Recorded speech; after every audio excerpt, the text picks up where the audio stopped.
भूत और इंद्र आदि के विषय में नारद और देवल मुनि का तथा तृष्णा क्षय के विषय में मांडव्य और जनक का संवाद। भीष्म जी ने कहा, राजन, इस विषय में देव ऋषि नारद और देवल का संवाद रूप यह प्राचीन इतिहास प्रसिद्ध है। एक दिन बुद्धिमानों में श्रेष्ठ वयोवृद्ध देवल ऋषि को बैठे देखकर नारद जी ने उनसे प्राणियों की उत्पत्ति और प्रलय के विषय में प्रश्न किया। उन्होंने पूछा, ब्राह्मण, यह स्थावर जंगम जगत कहाँ से उत्पन्न हुआ है और प्रलय काल में यह किसमें लीन हो जाता है? देवल ने कहा, देवऋषि, सृष्टि के समय परमात्मा जिनसे समस्त प्राणियों की रचना करते हैं, उन्हें भौतिक विज्ञानवादी विद्वान पंचभूत कहते हैं। परमात्मा की प्रेरणा से काल इन्हीं के द्वारा प्राणियों को रचता है। जो इनसे भिन्न किसी और तत्व को भूतों का उपादान कारण बताता है, वह निस्संदेह झूठी बात कहता है। नारद, ये 5 भूत और छठा काल नित्य अविचल और अविनाशी हैं और तेजोमय महातत्व की स्वाभाविकी कलाएं हैं।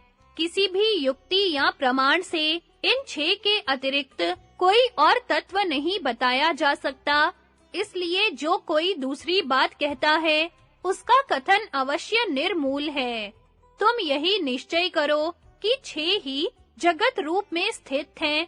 5 महाभूत, काल तथा भाव और अभाव अथवा पूर्व जन्म के संस्कार और अज्ञान, ये 8 तत्व नित्य हैं तथा ये ही सब प्राणियों की उत्पत्ति और लय के कारण हैं।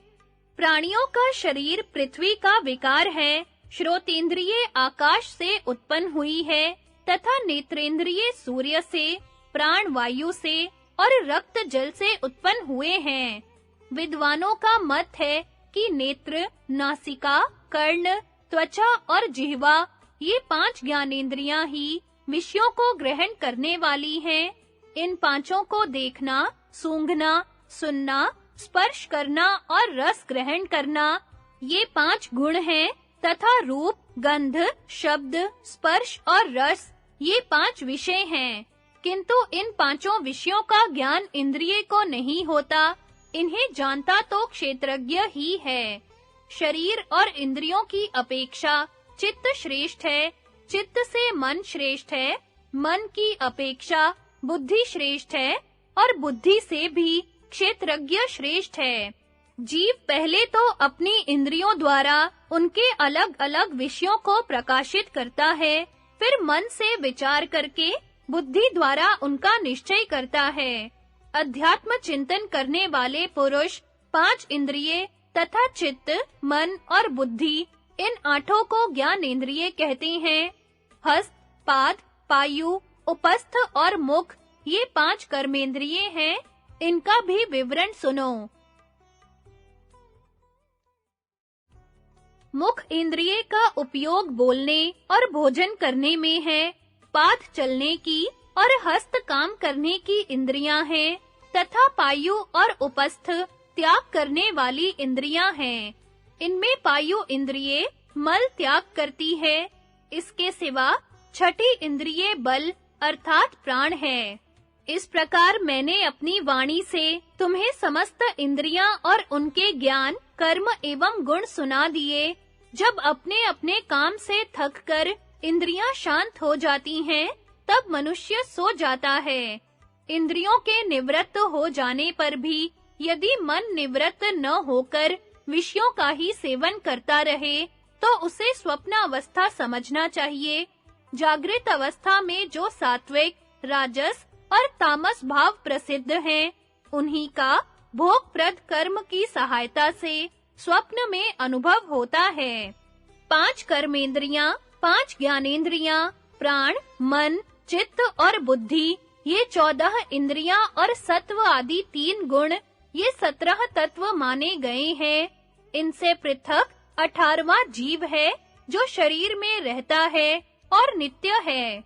जब जीव का वियोग हो जाता है, तो शरीर और उसमें रहने वाले ये तत्व भी नहीं रहते। जिस प्रकार घर में रहने वाला पुरुष एक घर के गिरने पर दूसरे में और दूसरे के गिरने पर तीसरे में चला जाता है, उसी प्रकार यह जीव काल की प्रेरणा से अविद्या, काम और कर्म के द्वारा एक देह से दूसरे देह में जाता रहता है। अज्ञानी जन देह से अपना संबंध मानते हैं, इसलिए देह का वियोग होने पर उन्हीं को दुख होता है। किंतु बोधवानों का निश्चय आत्मा की असंगता के विषय में निश्चल होता है, इसलिए उन्हें इससे कुछ भी खेद नहीं होता। यह जीव वास्तव में कभी किसी का कुछ भी नहीं है, यह तो नित्य और अकेला ही है। सुख दुख का कारण तो देह ही है।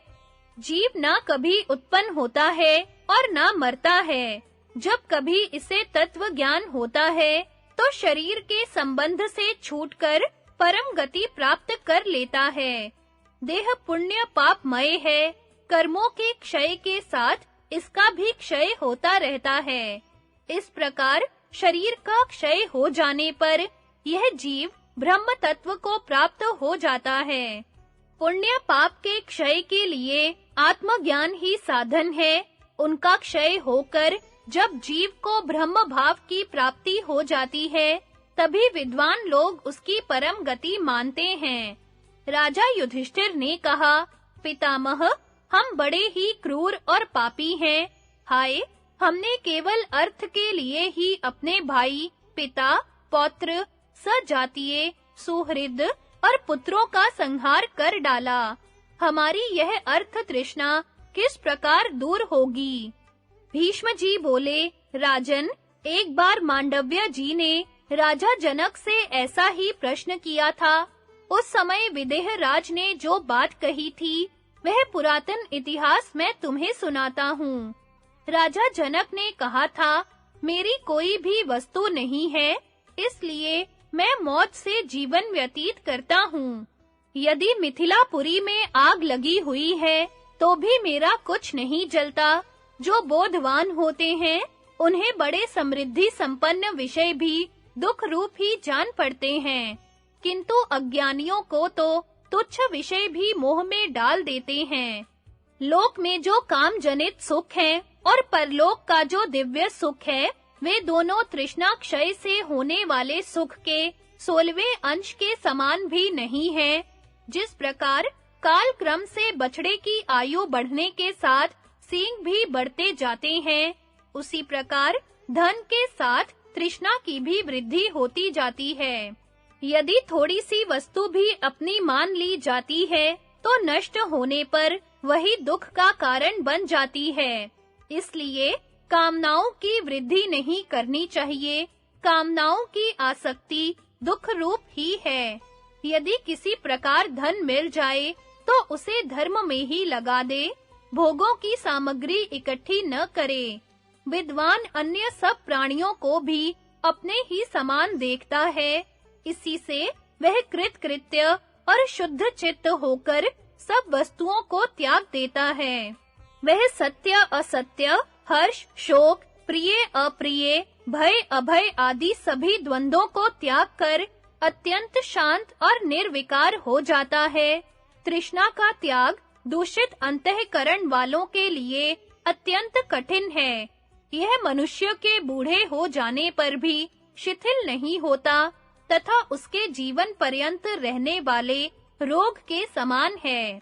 अतः इसका त्याग करने में ही सुख है। राजा के ये वचन सुनकर मांडव्य मुनि बड़े प्रसन्न हुए और उनके कथन की प्रशंसा करके वे मोक्ष मार्ग में तत्पर हो गए।